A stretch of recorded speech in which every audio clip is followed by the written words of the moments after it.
फिर उसके बाद एक तथ्य आता है कि अनजाने की गलती। भाई हम कभी और भी अनजाने में भी तो गलतियां करते हैं।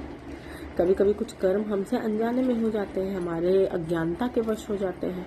हमें पता नहीं होता है कि क्या सही है, क्या गलत है, क्या करना चाहिए, क्या नहीं करना चाहिए, और जिसकी वजह से हम कुछ कर देते हैं और उसका परिणाम सही नहीं निकलता।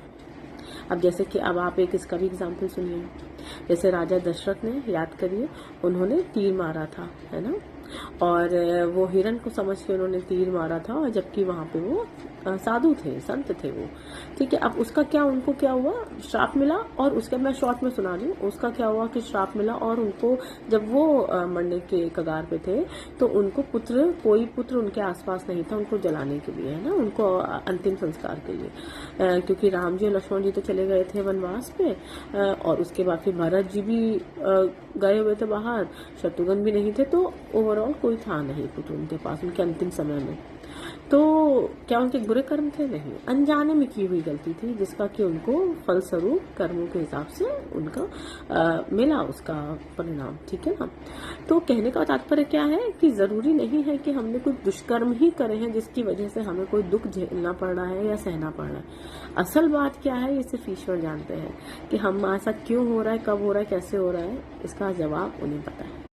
तो ओवरऑल मैंने देखा है कि इससे बहुत लोग जुड़ते हैं, और मैंने ये चीज़ नोटिस करी है कि लोग बहुत परेशान हो जाते हैं, बहुत हताश हो जाते हैं कि हमने कितने बुरे कर्म किए थे कि हमारे साथ इतना बुरा हो रहा है।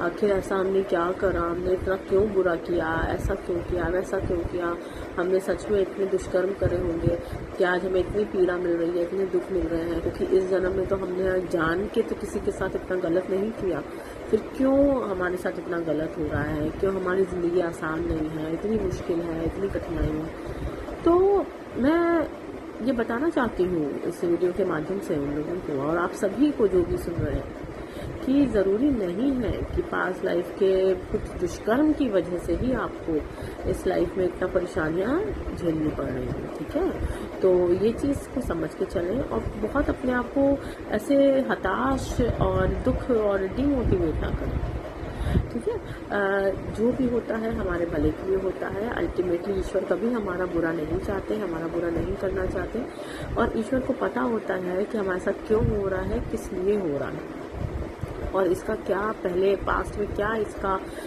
रहा है, कहाँ से ये चीज़ चल के आ रही है जो इस समय हम भोग रहे हैं, अच्छा या बुरा दोनों है।